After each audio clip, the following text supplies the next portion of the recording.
viewers, welcome to another edition, a special edition of the week on Instalinks TV. And I'm still your host. My name is Modubella Shomi. And here with me, we have a special guest in the studio today, a human activist, citizen Lola Wey. Good afternoon, ma'am. How are you doing? Very well. Good afternoon. I'm good. Very well. And also, we have one of our anchors. We have Abolaji Olaide also in the studio. How are you doing today? I'm fine. Good afternoon. Good afternoon, everyone. So, the week we talk about the latest happenings in politics, entertainment, local news, crime and metro. And today we have a special edition where we're talking about sexual gender-based violence in Osun State, the VAPP law and the penal code.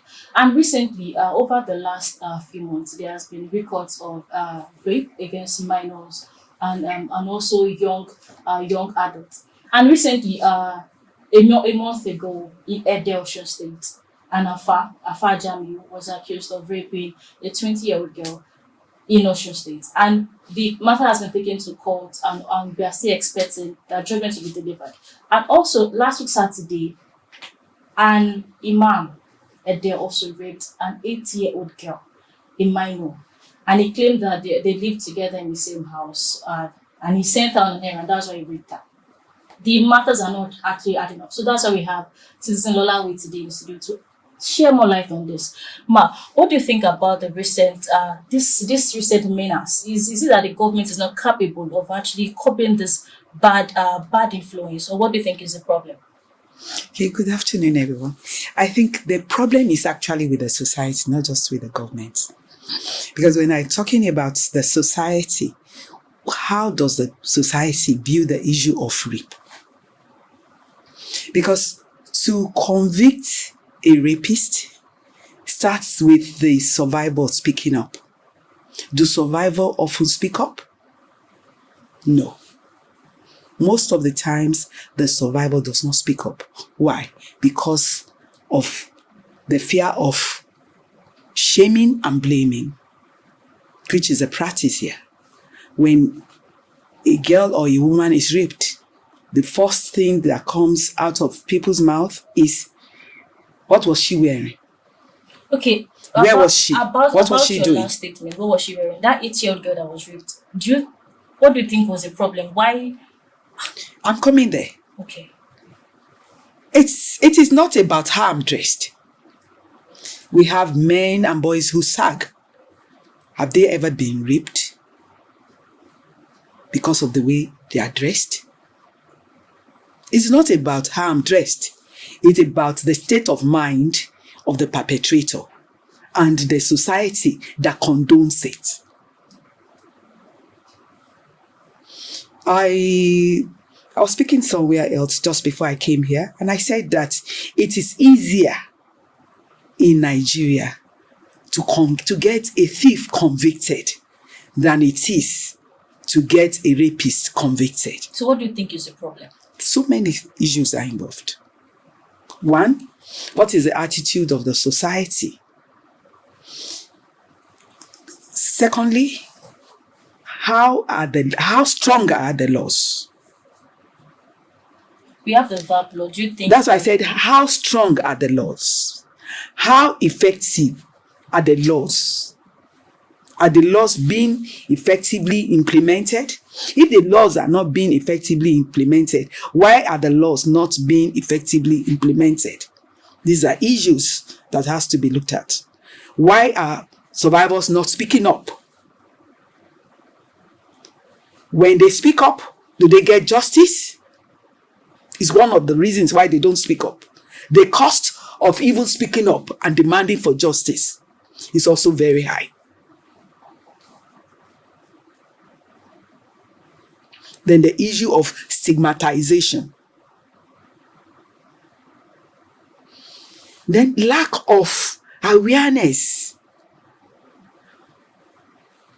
What constitutes rape? Rape, it's when you have a non-consensual sexual intercourse with a person, or when you obtain that consent with the use of false or pretense or through fraudulent means, through coercion, through intimidation. So you cannot say that you have obtained consent. And then another thing is that you can gain consent through the use of substance. If a lady or a man is drugged, because it is not only women and girls that can be raped, boys and men get raped.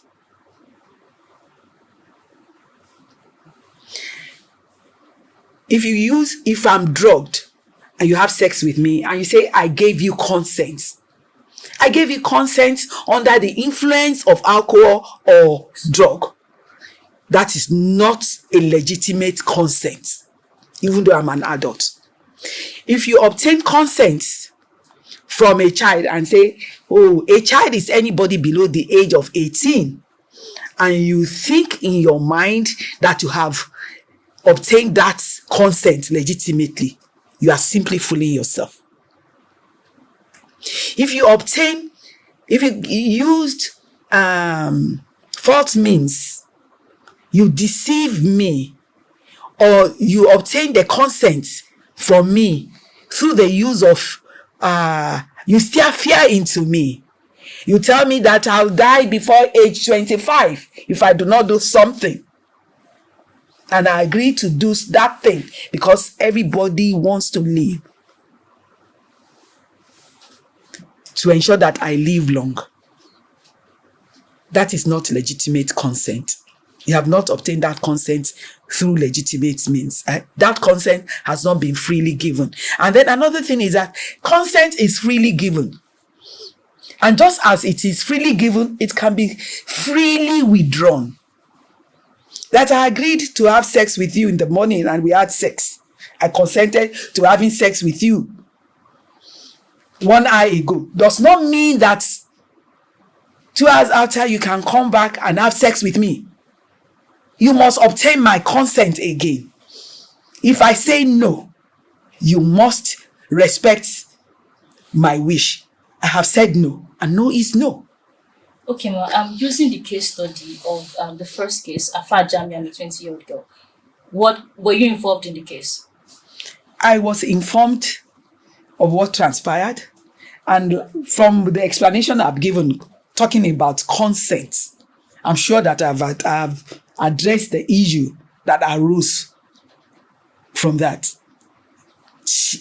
If she consented out of fear, is that a legitimate consent? So can you give us feedback, maybe the progress on the case? How is it going? So I understand that the case has been charged to court. The case has been mentioned.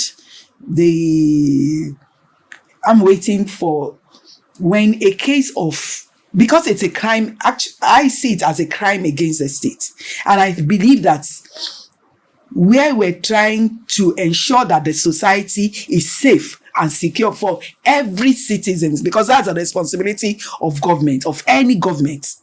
So it is a responsibility of government to ensure that justice is served when the rights of citizens is being violated.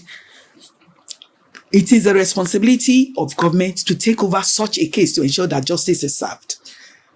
Okay. So I'm waiting to hear of the legal opinion or legal advice from the Ministry of Justice on that matter before I can say, okay, this is my opinion. Okay, thank you very much for that, man.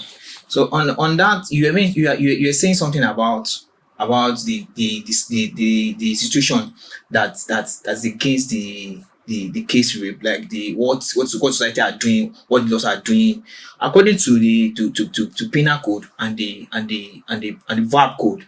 Do you think they are both doing the same thing, or it should be VAPP code that should be using instead of the penal code? Because in the VAPP code, in a rape case, there's nothing like found, or anybody that rape without the lady consent, they charge them, maybe some people, I think they charge people life imprisonment, and anybody that's below 14, I think maybe like 19 years imprisonment or 14 years imprisonment. But at the same time, in the case of this Afa Jamiu, according to what I know or what I heard, they say that it was bail. I think it was according to penal code, It was granted. it was was granted granted B. B. That was granted B. So because to me, I believe in that aspect, Alpha Jami was supposed not to granted the B. Yes, because according to the VAPP code, so since they have convicted him, so there should be justice straight. So what do you think the VAPP code or the penal code are doing in this rape case of a thing? Okay, I'm going to tell you something. There are 4 different types of laws that are operational in Nigeria that addresses the issue of rape. The first one is a criminal code. That criminal code is operational in the southern part of Nigeria. Penal code is operational in the northern part of Nigeria. Can they? Hold on. Okay. I already said northern part. That is where you use the penal code. You use criminal code used to be used in the south. But because the criminal code was found not to be adequate, was why the violence against persons law became law. It was initially Violence Against Persons Prohibition Act, which was operational in Abuja and the Federal Capital Territory. But at least about 34 states have domesticated that act. It was domesticated in Osun in 2021. So it became law. Then we also have the Lagos States, the Criminal Code of Lagos State. That is operational in Lagos State. It also addresses the issue of rape. Then we have the Child Rights Law, which also addresses the issue of child rape. But of all this, the most recent is the Violence Against Persons Prohibition Law, because it covers all grounds that were not covered by these other 3 laws that I've mentioned: the Criminal Code, the Penal Code, and the Child Rights Law. The VAPP law, it's the one that says that defines rape to include men and boys, and it defines rape as any non-consensual sexual act with the use of any part of the body or anything else or any other thing. I can use biro, I can use my finger, I can use my fist. So that expands the definition of rape. VAPP law also makes provision for compensation. For the victim. The victim can For- be compensated. Yes, it But makes. I think it's only for compensation is only for if it's a gang rape. I think. I know. Why do you think the victim's family should be compensated? I didn't say the family. It's a I victim. said the victim should be compensated. I'll tell you. It's if my right has been violated, part of the justice is not just you sending the person that trampled on my rights to prison. How do I get what's the need for me? And then it also comes with pursuing justice for a survivor or a victim of rape also comes with a cost.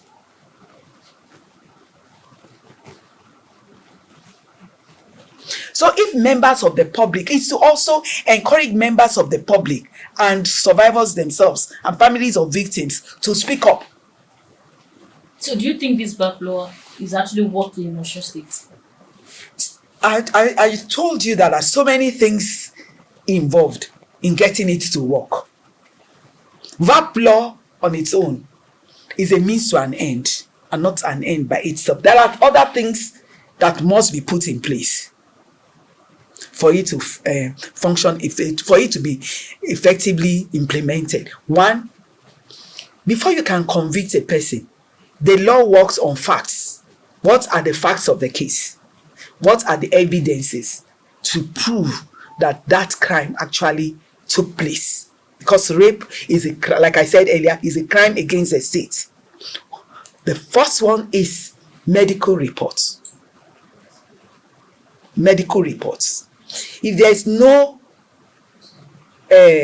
properly written medical reports, it might be difficult to prove a case of rape, no matter how good the violence against persons, the content of the violence against, the provisions of violence against persons prohibition law may be. So it is not just that the law is there. The things that need to be put in place for the law to be effectively utilized must also be on ground. Do we have a sexual assault referral center where survivors can go to lodge complaints of rape and get immediate attention, examination, and treatment if need be? Because most times when people get raped, they get infected with sexually transmitted diseases. They may become pregnant if proper care is not taken immediately. They may be infected with HIV/AIDS. They may die if their psychological state is not, if the trauma they suffered in the course of the rape act is not also adequately addressed. The person may fall into depression. There might be flashbacks, and there are so many other consequences of rape. So there is need in I mentioned the sexual assault referral center. If there's a functional sexual assault referral center, in a functional assault referral center, you will have the lab, you will have the forensic examination can be done, you will have a counseling unit, you will have, it's in the center that also the statement of the survivor will be taken, which means that the statements will not be taken under any form of coercion or manipulation that sometimes take place. Okay, ma'am. Thank you very much, ma'am. Then in the recent development of the Afar Jami rape case and the other rape cases that is going on in Osun State, who do we blame? Is it the government or the judiciary? I would say you blame the society. You blame the society. Why? I already told you the issue. Did she report immediately? I think she did. Immediately. I think she did. When I say immediately, She did. I think she did. If she reported immediately, what role, what support system what support did she get from members of the society? When you shout thief, thief, thief, a loaf of bread has been stolen, and you shout thief, what is the immediate reaction from the society? Everybody around runs after the person that is running away, whether with a loaf of bread or without the loaf of bread. Is that the same way that we react to the issue of rape? No. And that was why I was talking about victim shaming and blaming. You start hearing people talking about what the person was wearing, where the person was when it happened, what the person was doing, and what is the history of that person. These are things that encourages rape to take place. What about government and judiciary? The government, I'm talking about things that government, I've spoken about things that government should put in place. And there are still so many other things that should be put in place for VAPP law to be put into effective use. One, there must be an agency whose sole responsibility is to ensure that justice is served in all cases, at all times. Then there must be a special court manned by properly trained judicial officers.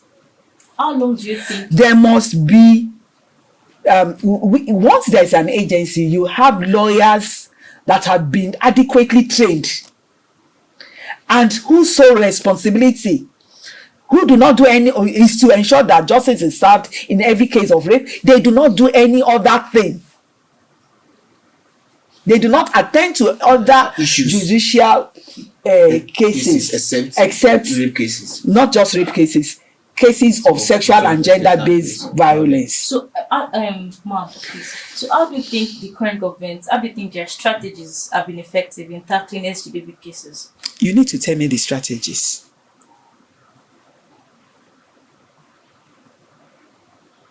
You need to tell me the strategies that has been put in place for me to be able to say, oh, they are effective. Are you saying there are no strategies? I'm talking about things that should be put in place. So nothing has been put in place? I've not said that.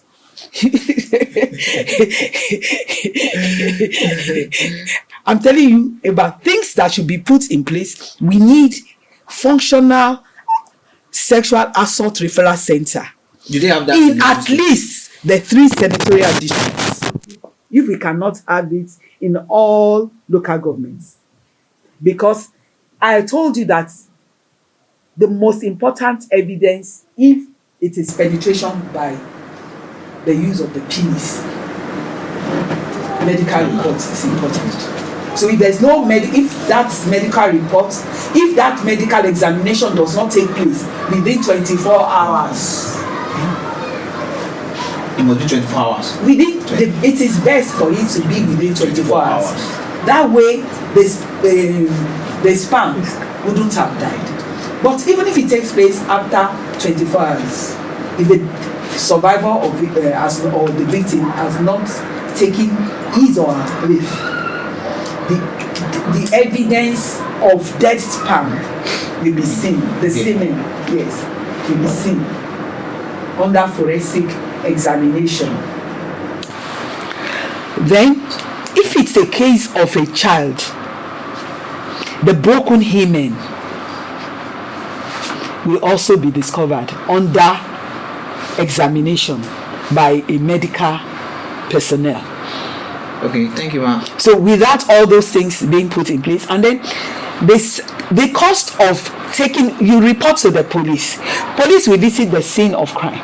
The cost of mobilizing the police to and from the site of crime at the initial stage, that is at the level of divisional police level, and then at the time the case is transferred to the state CID.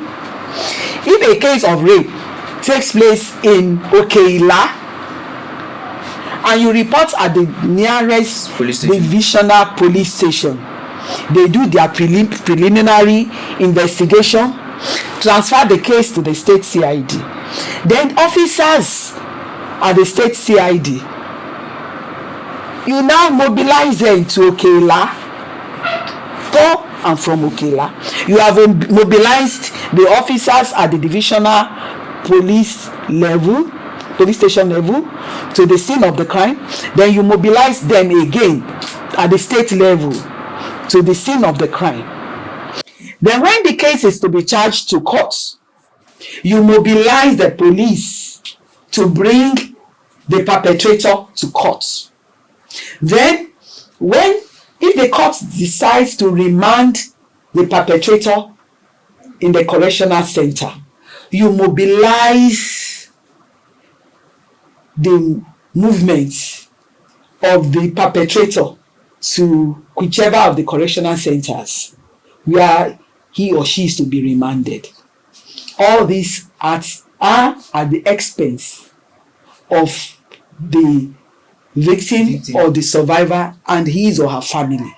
So these huge costs usually discourage most victims and survivors from speaking up. They bear the cost of medical examination, which is huge sometimes. They bear the cost of treatment, medical treatment, where the person has been infected with sexually transmitted diseases.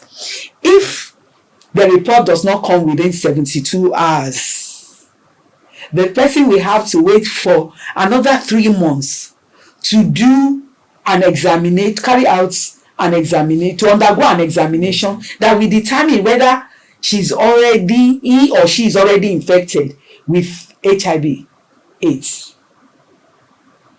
Okay, thank you very much, ma.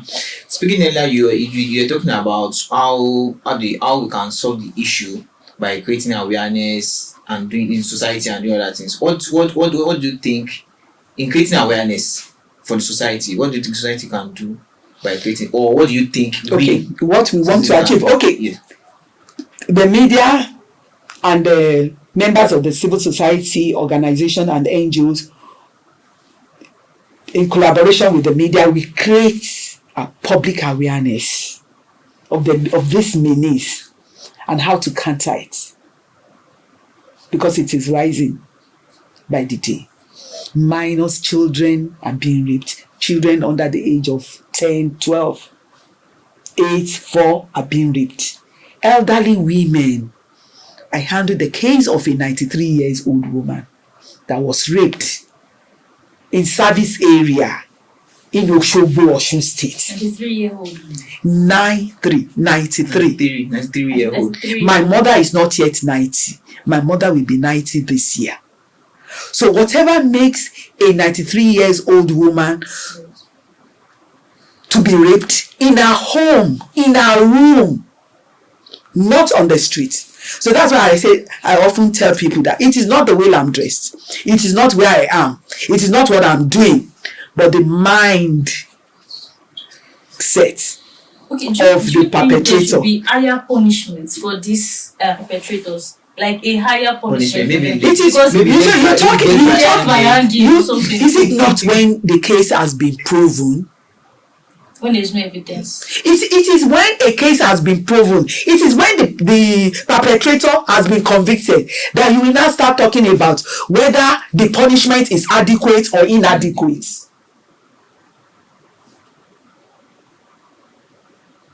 How many convictions have we had in the past 10 years? How many cases have been reported? How many have been convicted? And within which period? And that's why I'm talking about special courts to try cases. Because when you go to regular courts, they have other cases to attend to. When there's no agency specifically put in place to address these issues, you report to the police. Police will take the case to courts. Who is ensuring that the case is moving on smoothly? Who is ensuring that investigation is being effectively done? Who is ensuring that the cost, that the burden of investigation is taken off the shoulder of the survivor, the victim, and their family members? Thank you. If there's no sexual assault referral center in at least the 3 senatorial districts, if a case of rape happens in Ukela, it means that victim must get to Ashubiaro, where we have the only opened sexual assault referral center. Mind my words. Within 24 hours. So let me go back. How easy is that going to be? It's not going to be easy, actually, because if we get there and the facilities that are supposed to be there are not available, it's not going to be easy for them. And I have to use an outside lab to carry out the medical, to carry out some examination. And then if, as you were asking about what citizens need to do, like I asked a question, if I shout thief, all of us in this room will run after the thief. If you hear, hey, my daughter has been raped, my brother has been raped, what do? We stay back and laugh. Mad boy. What was he doing there? See the way he's dressed. That must change. We must stop victim shaming and blaming to encourage them to speak. And when they speak, we must give them the necessary support. If I have a car and I live in I don't know, I want to mention, okay, and I live in Iwo, and somebody has been raped in Iwo, I will bring out my car and say, yes, the Sexual Assault Referral Center is in Osogbo. Let us, I will assist in taking the victim to the Sexual Assault Referral Center located inside the State Specialist Hospital, Ashubiaro. Isn't it? Yes. If we get there, usually victims are usually from poor background. It's usually the vulnerable members of the society. They say, okay, I'm talking from experience. When they say, yeah, go and do this test.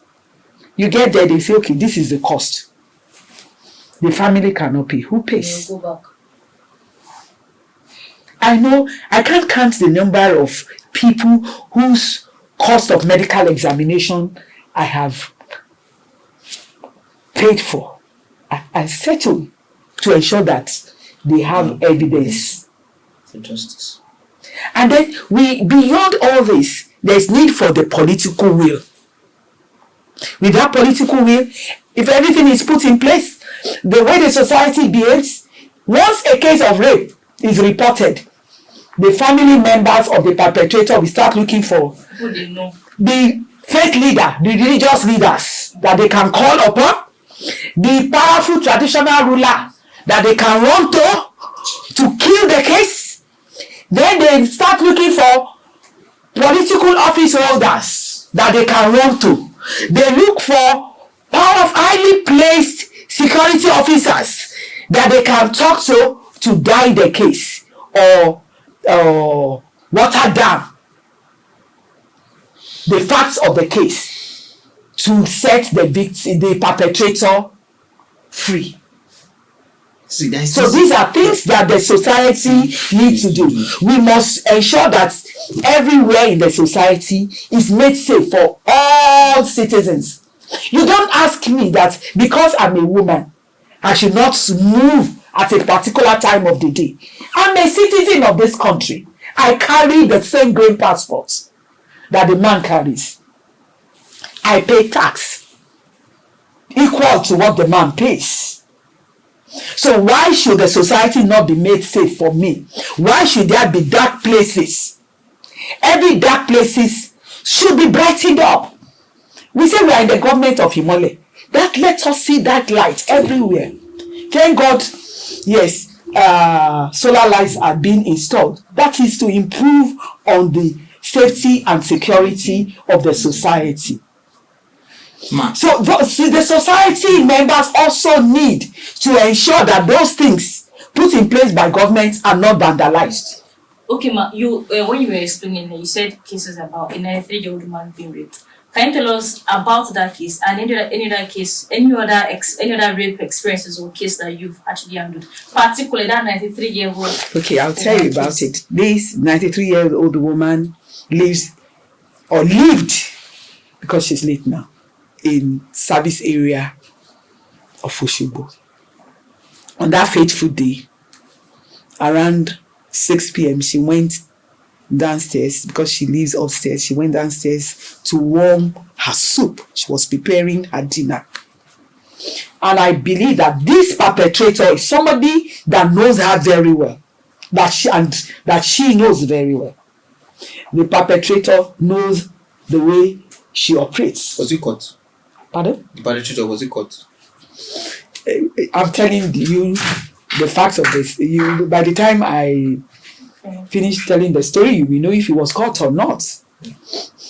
So, the perpetrator switched off the light of the house, knowing fully well that the old woman will come back to her room to pick her torch, because that is her attitude. Each time there's a power cut, she goes back to her room to pick her torch while preparing her dinner, to ensure that on her way back, she will not, darkness will not make her to fall down or something.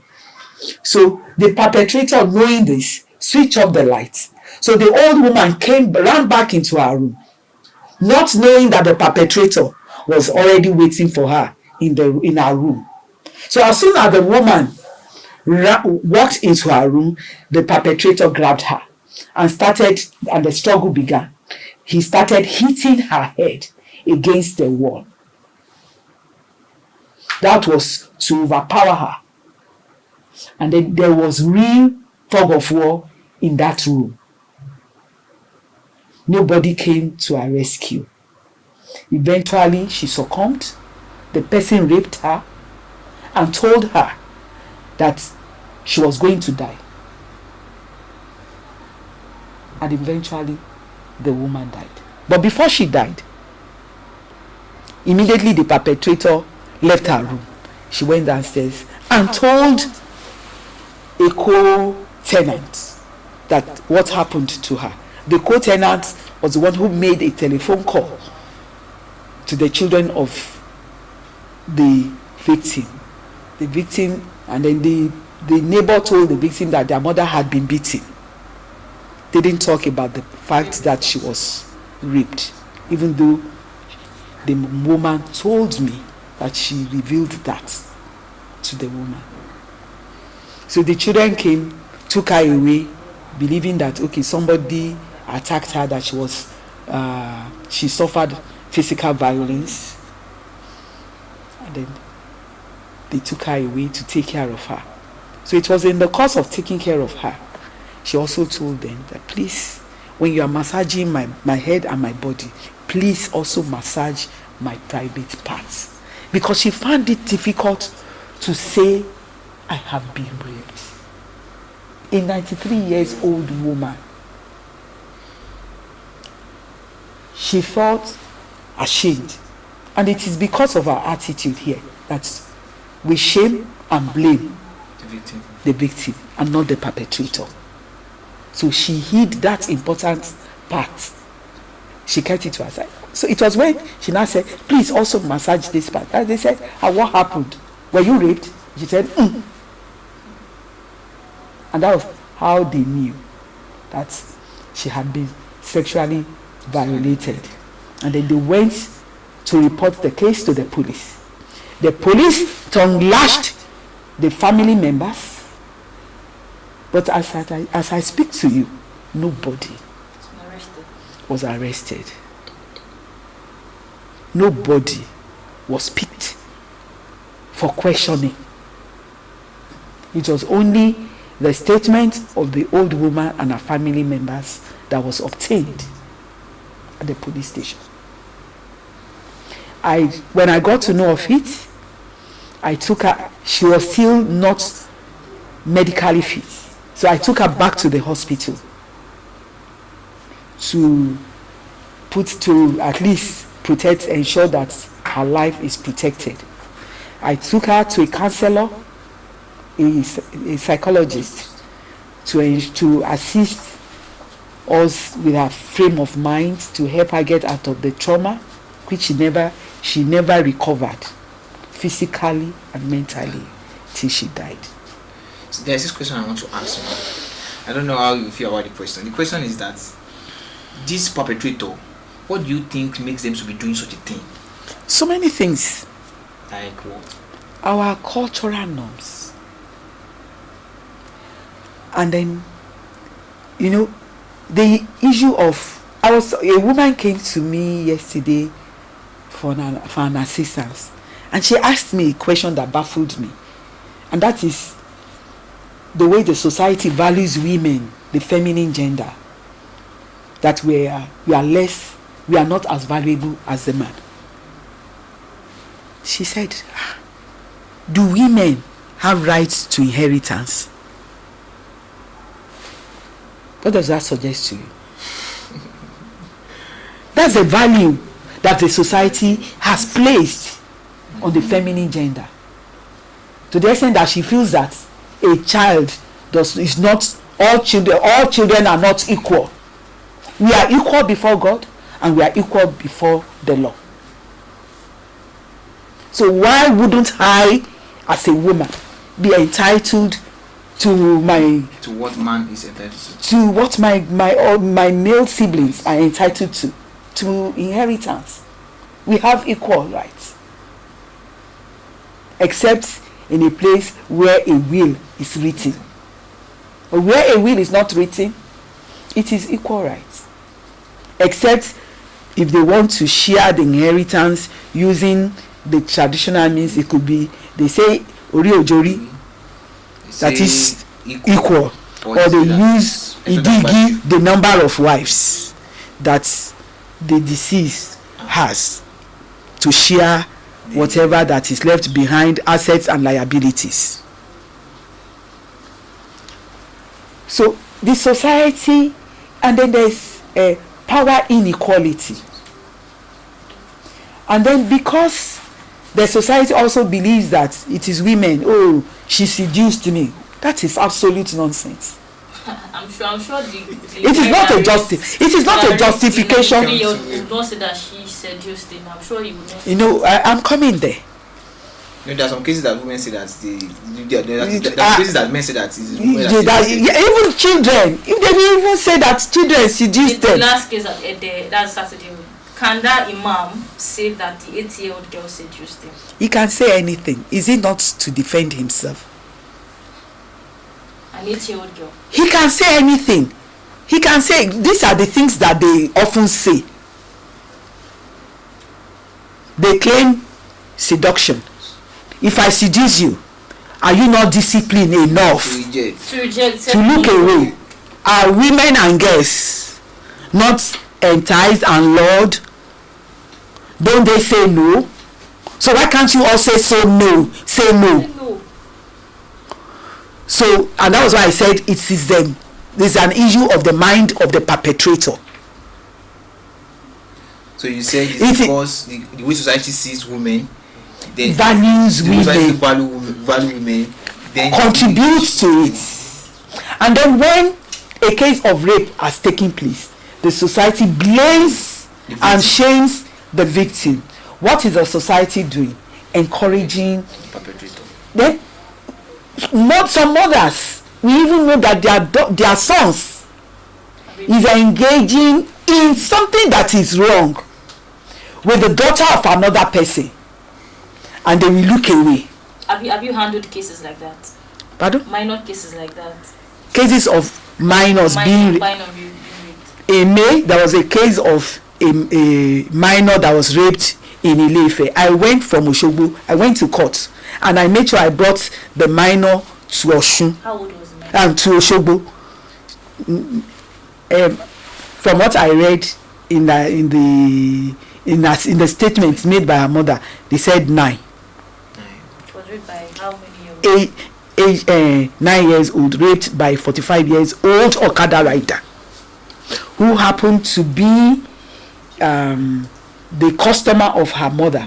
The mother, he normally helped the mother to move her goods. So it was in the process of that he had access to the girl and raped her. I've also, in the month of June, an 11 years old girl was raped by a 35 years old man also. In Osun State? The same town that I mentioned. I'm not going to mention that town again. Last year, there was a girl that was raped in Apum. The girl was raped by 3 men, elderly men. The father does not have confidence in anybody in the society. Decided to go to Amzat Uriyomi in Ibadan. That was where he went to complain. The men were invited, they went, and the few of them said, wow, we love the girl is good, the girl is blessed, and that's why I want to marry her. You also want to marry her. He also wants to marry her. The 3 of us want to marry the blessed girl. That does not have the power of consent. She has not attained the age of consent. We want to marry her. We didn't approach her parents, even though we know that the child right law of Osun State does not allow child marriage. So anybody that is entering into any form of negotiation or agreement with somebody that has raped a minor and say that, okay, because of your circumstances. What circumstances?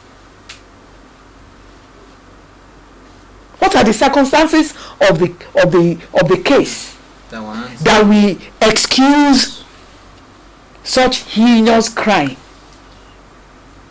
against a child that should be protected, that should be 100% under the protection of the state? Have you had cases where a boy was raped too? Because we're talking about child. Yeah, there was a case of boys being raped in Oshogbo. Yeah. There was a case of boys being raped in Lagos State by the coach. The one that happened in Oshogbo too was by the coach. Yes. There was another boy. Now he was already a man before he spoke up. He was already 28. Said an elderly woman severally while he was 8 years old. But because the society makes it somehow, men and boys don't often come out to talk about it, but it happens, and that's why the VAPP law covers the issue of rape of boys and men, and that was why he talked about anal. It can be anal rape. You can even use your finger. You can use biro. You can use anything. If you are not using any part of your body, you can use some other things to rape. So, Ma, in conclusion, what do you think can be the solution to all this? The long-last solution to No, you were asking. Okay, let me talk about, because I'm not giving you what I think might be the reason why the 93 years old woman was raped. Definitely that wasn't for pleasure. When a grandfather decides to rape his granddaughter, definitely it wasn't for pleasure. So I was about to talk about that one too. People use this for some other things too. It's a myth that when an underage is raped, that somebody will get cured of a very serious ailment, or will become rich overnight, or will become supernaturally powerful, or win an election.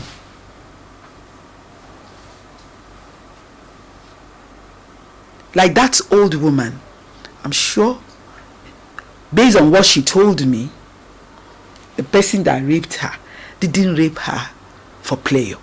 The person told her she was going to die. She died.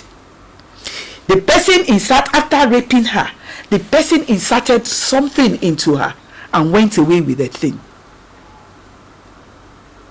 What did the person go away with? What did he do with the thing he went away with? I've read of boys and men complaining about some women trying to make away with the condom they use containing the sperm. What is it that person wants to do with it?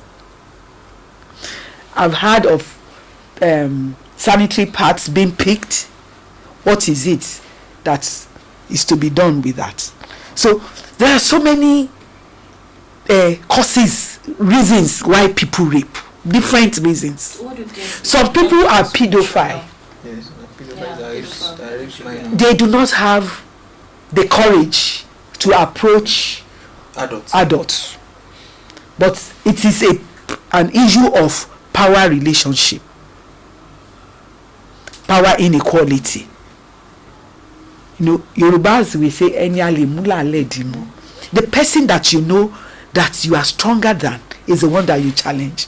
I will never challenge Tyson, but maybe I will try to challenge her to a boxing route. I may try to challenge you for wrestling, but I wouldn't dare any of these young men, because we believe that boys and men are stronger than women and girls, which is a fallacy. We have very strong women and girls. I've handled a case of a woman that was regularly beating up her husband Just because to that was submission. Yes. wow. So you don't put everybody in a box. And then because boys are raised with that sense of that mentality that they are entitled to. Entitled to what? That entitlement syndrome is also an issue. So what do you think is a long-lasting solution to what, that can reduce all these rape cases? To Public awareness of the menace, how to address it, create safe space, support the victim, don't blame the victim, don't shame the victim, shame the perpetrator because it is the perpetrator that is at fault, and then putting things that will make the VAPP law to work in place. And then I want to use this opportunity to also appeal to the members of the House of Assembly. We need to, in addition to the provisions of the VAPP law, we need something that will make it mandatory for anybody that knows, that is aware of the act, to report. And anybody that does not report should be treated as an accomplice. Yeah. That, when, even if the victim is afraid of speaking up, and I speak up on her behalf, and she gets justice, and people know that, look, if you commit this crime, you won't get away with it, I believe it will serve as deterrent to people who may be not see the idea of perpetrating such a heinous crime against humanity and God. So there you have it. We've been discussing about rape cases in Osun State and the need to curb this menace. And interventions has been given to the state government, to society, to the media, and to the House of Assembly to look for urgent intervention to actually end this menace. And there you have it on today's edition of The Week. I still remain your host, Modugola. Thank you, thanks, Zinoyo, for coming today. So there you have it on today's edition of The Week. My name is Modugola Shemi. Bye for now.